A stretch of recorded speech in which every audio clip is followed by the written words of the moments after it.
Every year there are those ingredients that we plant in our gardens and we cross our fingers and hope and pray that they will survive and thrive, but zucchini is not one of those ingredients. Chances are good that if you plant even one zucchini plant, it will grow, and before you know it, you'll have more zucchini than you know what to do with.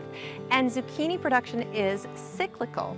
So the more you stay on top of it and harvest that zucchini, the more zucchini your plant will produce.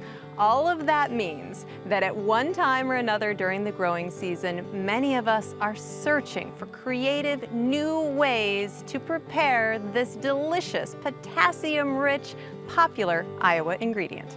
I'm Charity Nebbe. On this episode of Iowa Ingredient, we'll pop in for a visit at Patchwork Green Farms in Decorah, where zucchinis are a prized produce item. Then Chef Katie Meyer from Trumpet Blossom Cafe in Iowa City fills our recipe boxes with a couple of clever and delectable dishes using zucchini when she joins us in our studio kitchen. All that and more coming up next on Iowa Ingredient.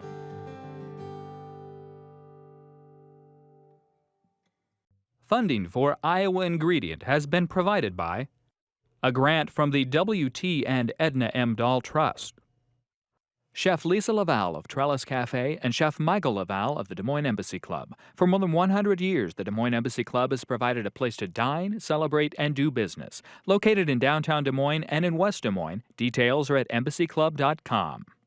Friends, the Iowa Public Television Foundation.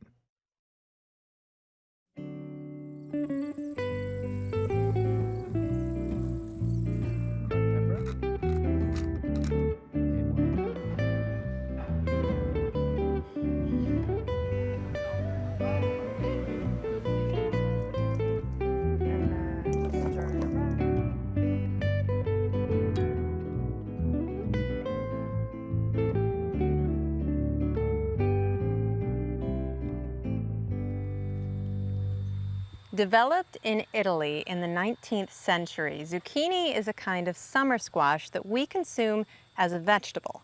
Technically, botanically, it's a fruit because it comes from a flower. And those blossoms are edible too. Zucchini itself, of course, can be eaten raw and prepared in many, many different ways. It's really a generous ingredient. It gets an A for effort, an A for abundance, and an A for nutritional content.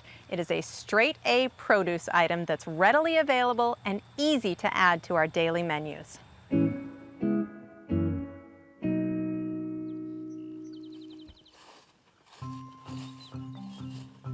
From planting seeds and maintaining a bed to harvesting the fruit and selling at markets, a farmer's work is never done. The hours are long, the labor is hard, and everything depends on Mother Nature. But then there's a zucchini farmer.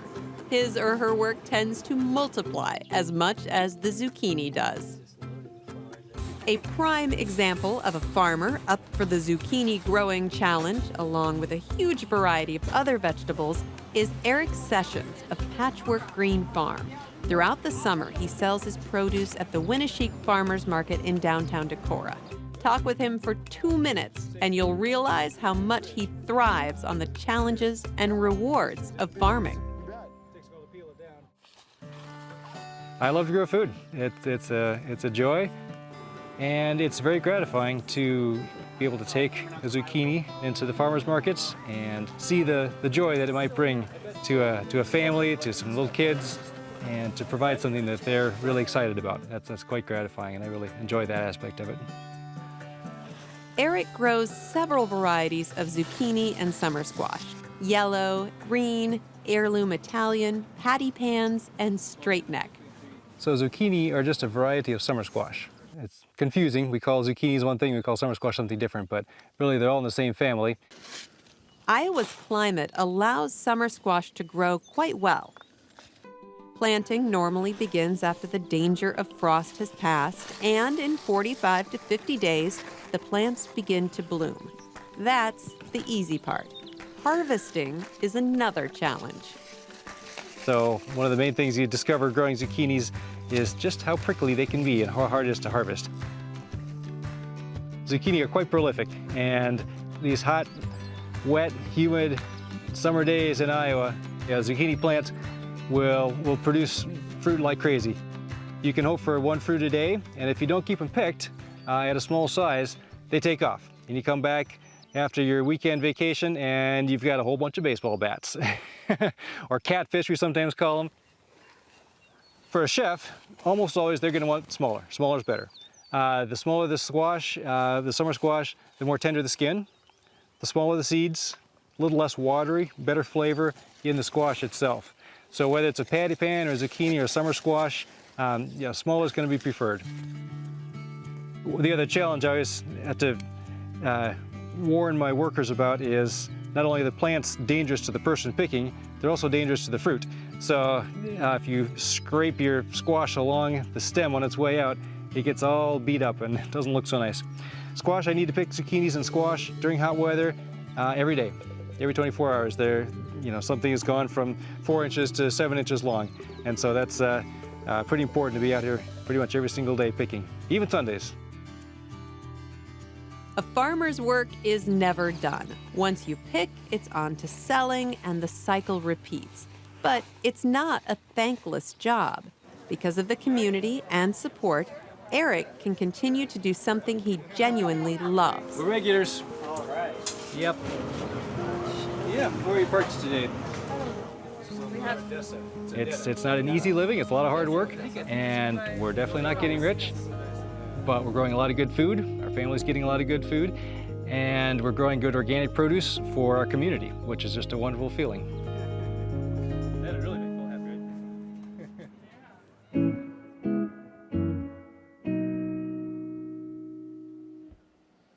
Over the past few years, we've profiled some incredible Iowa restaurants fronted by some very talented chefs.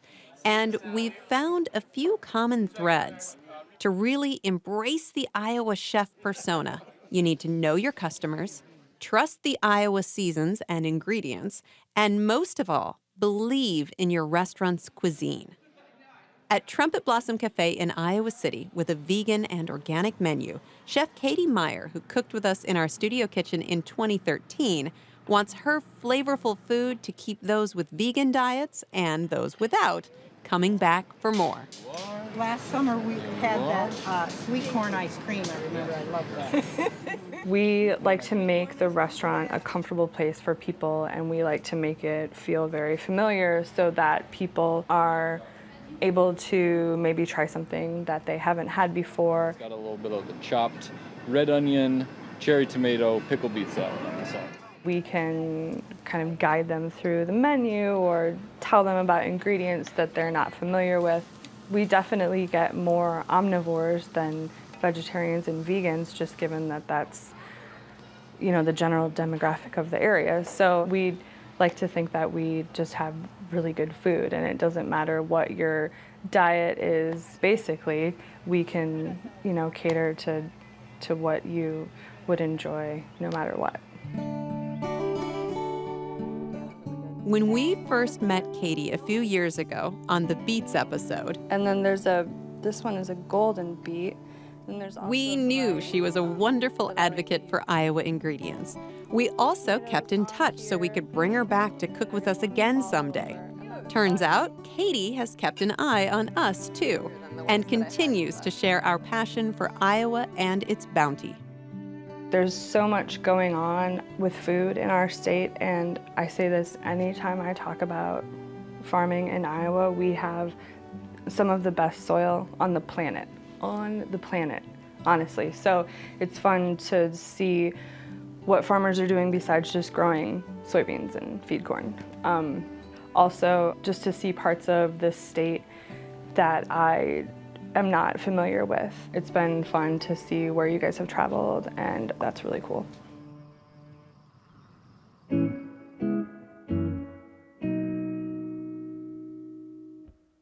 And now I'm here in the kitchen with Chef Katie, and we are going to do some cooking with zucchini. Indeed. What are we going to make first? We are making zucchini noodles. So we're just gonna go ahead and make kind of fettuccine style noodles out of raw zucchini, and we're not gonna boil them or fry them or bake them or anything, just raw, right with the sauce. All right, so the sauce kind of warms them up. Correct. Mhm. All right. Yeah. And the sauce is also something you've made. What kind of sauce is this? So we're gonna call this a roasted tomato herb cream sauce. All right. So this is the roasted tomato herb portion, and this was just some nice ripe heirloom tomatoes that I halved and put on a baking sheet with some oil and herbs and salt and pepper, and just baked those till they were nice and soft, and let them cool, put them in the food processor, and then strained them so we don't have any of the skin or seeds in here. So very creamy, delicious Yes. sauce. All right.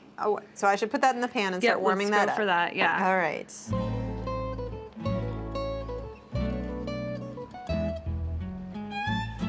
And then the cream portion, since this is a vegan dish, we're gonna use some coconut milk, which adds... It's very creamy. Yeah, it's very creamy, it's rich. It does add just like a touch of coconut flavor, but I wouldn't say that you would notice it, really. Okay. Yeah, and I would do just about half that, probably.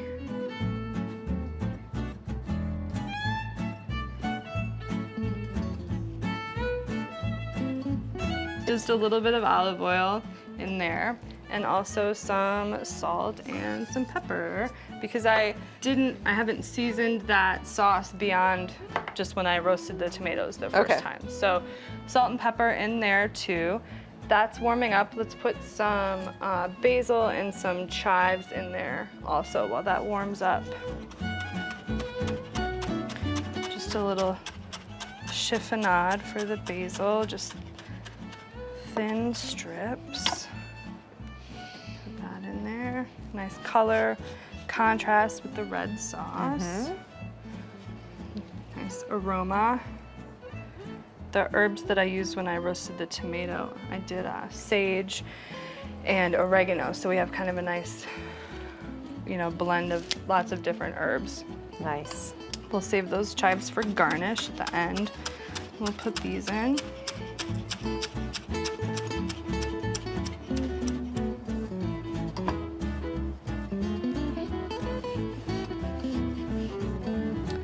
So that should be good to just sit there kind of on low, medium low. We don't really want it to boil, we just want it to warm. All right, warm and just have the flavors come together. Exactly. All right, so it's time to make those zucchini noodles, right? All right. So all we're gonna do is chop the end off. We're gonna hold on to one end, and then we're just gonna peel it, take the skin off.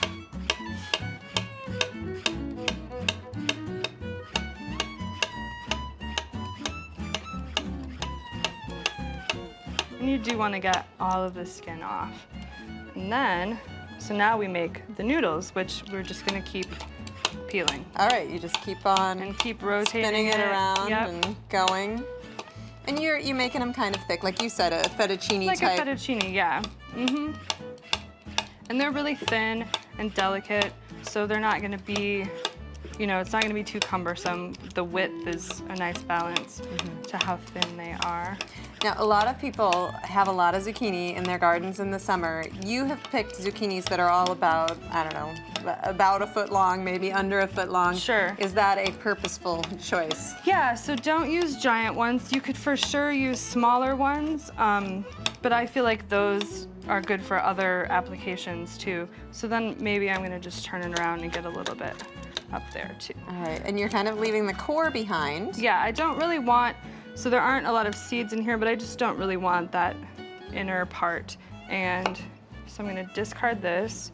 And then if you want, you could definitely save this. This is perfectly edible zucchini for something else. Something else. Stir fry or something like that. All right.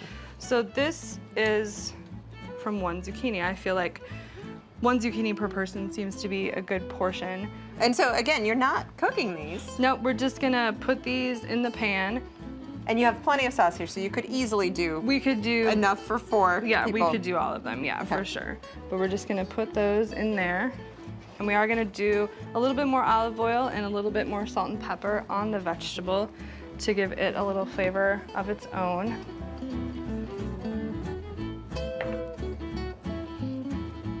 And then you can just stir that around and it'll warm up. Right, and how long would you leave it in here? Oh gosh, 30 seconds. Okay. Yeah, really quick.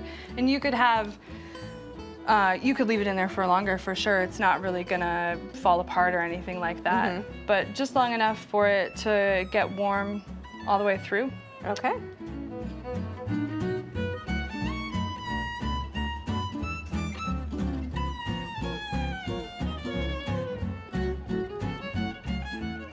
All right. Beautiful. I'll get you a little lemon zest on there, a few olives, and some chives. We'll give it a try. Oh, perfect. All right. I'm gonna wipe that for you. Thank you. Perfect. All right. Okay, you can kind of, if you Right, want it's to. pasta, Yeah. right?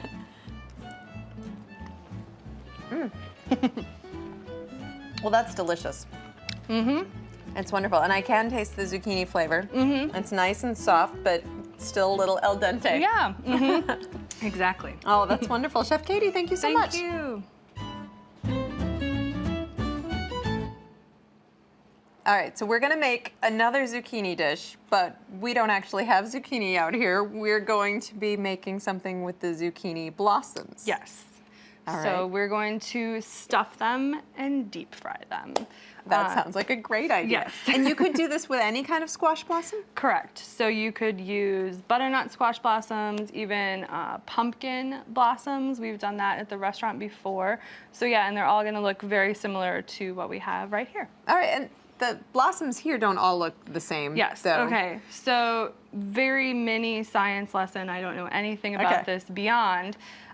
So there are female squash blossoms and then there are male squash blossoms. Okay. So the bees come and they get the pollen from the male and they take it to the female and the female grows the fruit. zucchini. Yes, and the male does not. All much right, so like- those blossoms would just kind of shrivel up and drop off. So Correct. this is actually a way to use something that doesn't have a future. Sure. All right. Except with us, yes. Right. So what are you going to stuff them with? So we are going to make basically what is a cornbread All right. mix. We could definitely do everything that we're gonna do and just bake it in the oven and it would be cornbread, but instead we're gonna stuff it into the blossoms and fry fry them. them. And that'll be really great. All right. So we have a dry mix here, cornmeal, flour, sugar, salt, and baking powder. Okay. We are gonna make it maybe a little bit thicker than you would a normal cornbread batter. We have some milk and a little bit of water and a little bit of oil. All right. Is that vegetable oil? It or- is vegetable oil, yep. Since we're frying it, we don't want it to be super wet. Okay, there we go. And we're also gonna add some sweet corn and a little bit of fresh jalapeno and some chives. So we'll dump in some corn. So just a small, very small dice. We don't want to get big mouthfuls of jalapeno, but we want to taste it in there. So there's that, and then we'll do a little bit of lime zest for brightness, and again for contrast. And corn and lime and jalapeno is a pretty common combination. All right, and then I'm gonna put just a little chives in there too. So once we get all of this stirred up, how are we going to deliver the cornbread mix into the squash blossoms? Yes. We are going to put it in a Ziploc bag and we're gonna make kind of a makeshift pastry bag. Okay. So that smells really good already. It with does. The lime and the chives. Okay, so now we have just a regular bag. And remember we have corn in there, so we wanna make the hole big enough for the corn to fit through. All right. All right, so we have a hole down there at the corner, and now we're gonna pick out some blossoms to stuff, and we're gonna take out that little bit in there, All right. and I'm gonna try something that I've never done before. We're gonna try to tie the end of the blossom and see what happens. Okay. See if that works. We'll fold this back. I've never done it before either, so this will be perfect. This will be fun. Okay, so now we might get a little messy. Some of it might not work exactly how we want it to, but that's the fun part. So we don't want to fill it too full because it is going to expand while it cooks. And now we're going to try to give it a little twist, and I'll see if I can just tie a chive around the end to keep it closed a little bit while it fries. Okay, that's We'll see adorable. if that works. Gotta kind of find the sweet spot. All right, so there's that. We'll Nice. give it a shot.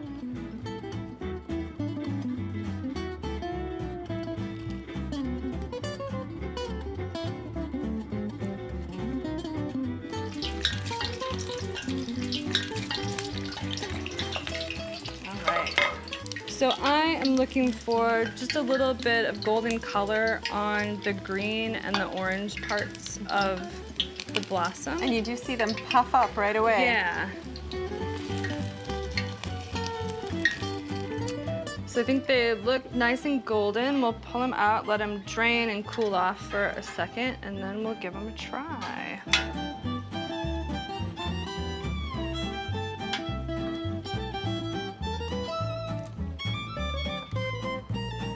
All right, so these are probably cool enough to eat. Cool it off a little. I'll put just a little lime zest on there, and then we can cut one open. Yeah, I want to see what they look like inside. Yeah.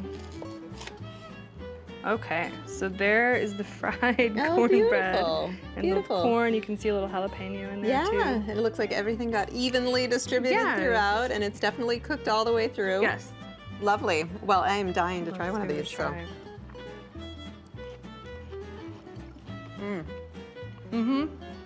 Yeah, I could eat about a dozen of those.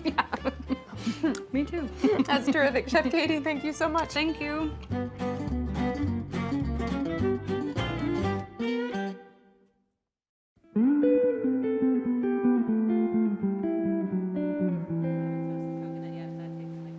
Visit Algona, Iowa, and you'll find an artist of sorts. Much like a sculptor using marble or a painter with watercolors, this artist uses her medium to create beautiful, meaningful expressions, albeit hers are a bit more temporary and come in the form of chocolate.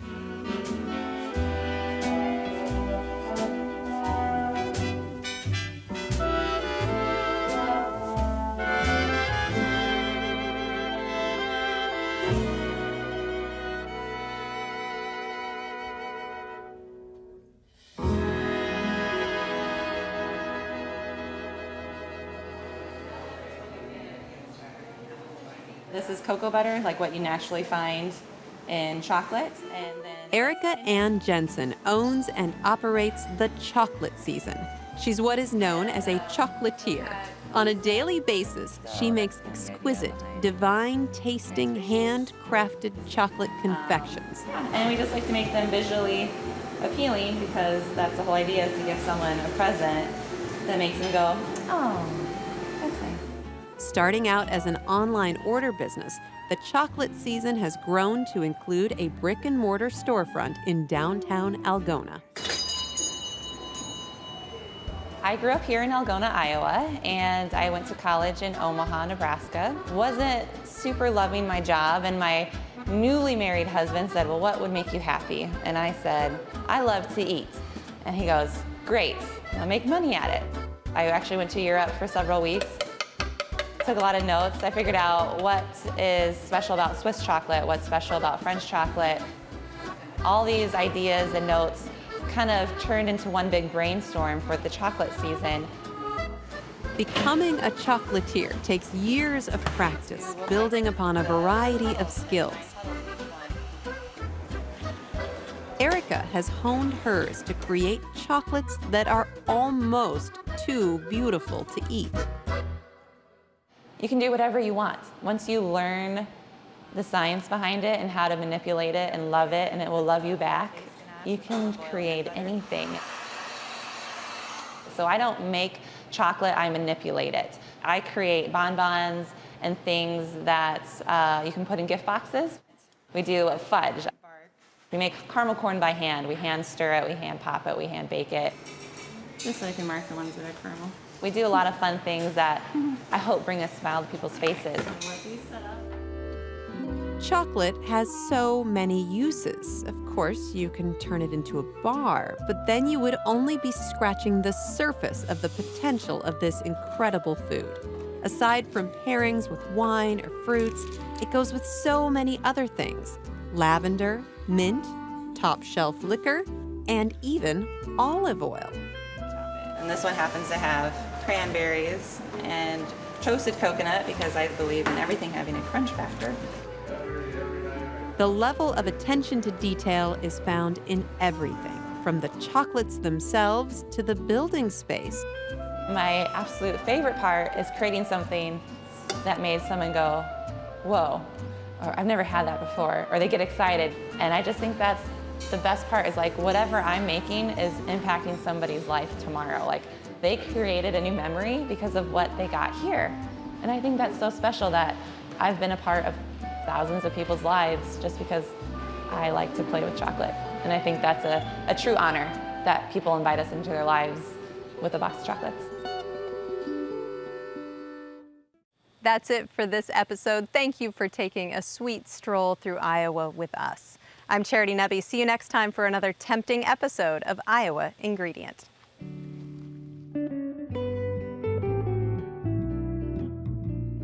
As you can probably guess, the Iowa Ingredient staff appreciates everything about the food scene in Iowa. And in 2016 and early 2017, we visited the restaurants, farms, and other locations showcased on this program. But circumstances can change, so we encourage you to check ahead if you're planning a visit of your own. We hope you get the chance to get out there and enjoy Iowa's fabulous food experiences for yourself.